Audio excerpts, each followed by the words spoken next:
Today, I'm going to show you how to make an amazing homemade pumpkin pie. First, you need a 9-inch pie crust and pie plate or pie pan. Add 1.5 cups of flour to a food processor. Then add 5 tablespoons of cold butter,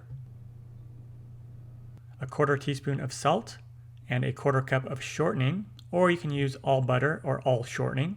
Take a 1/4 cup of water and add 1 teaspoon of apple cider vinegar and pour about half of it in at first. Don't pour it all in at once. You may not need it all. Blend the ingredients until a dough forms. Press on it. If it is too dry, add a bit more water.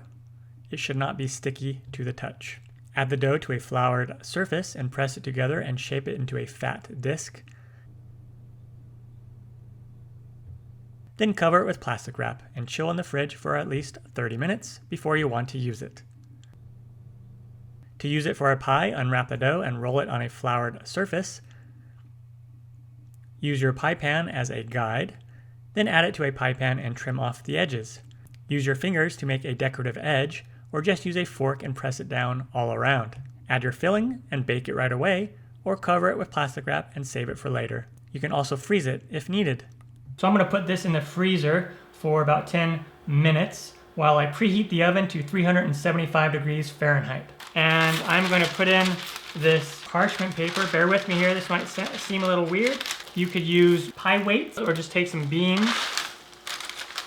We're going to blind bake our crust for 15 minutes. Once it comes out of the oven, let's remove our beans and parchment paper. Back in the oven for about 15 to 20 minutes, and the bottom should be a slight golden brown. We are going to make our pie filling. 3 egg yolks, 1 large egg with the white. Whisk these eggs up. Now let's add in sweetened condensed milk. This is 14 ounces, 396 grams. Let's add in the pumpkin puree. This is 15 ounces, or 425 grams. 2 tablespoons of white granulated sugar. 1/4 cup of brown sugar. 1 teaspoon of cinnamon. 1/4 teaspoon of ground cloves. 1/4 teaspoon of nutmeg. 1/4 teaspoon of ground ginger. 1/4 teaspoon of salt, or 1 full teaspoon of pumpkin spice, and then another 1/2 teaspoon of ground cinnamon if you want to go that route. And then another optional ingredient that I like to add is 1 teaspoon of vanilla extract. And then I'm going to start by stirring with my spatula. Come in with my whisk.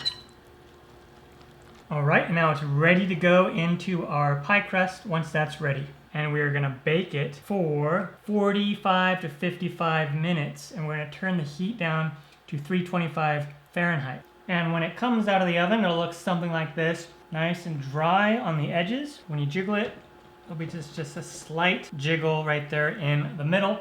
And now we let it cool for at least 2 to 3 hours, just here at room temperature, before we can eat it. See if we can get it out without damaging the tip a little bit. Oh, pretty good. There you go, and look at that. Pumpkin pie. All right, and then now I want to come in here with some whipped cream. You can do homemade whipped cream. I've always loved this stuff since I was a little kid, the kind that you just spray on there, but I make homemade whipped cream a lot too. And then, to make it a little more fancy, I'm going to come in here with a little bit of ground cinnamon. And go on the top. Like that.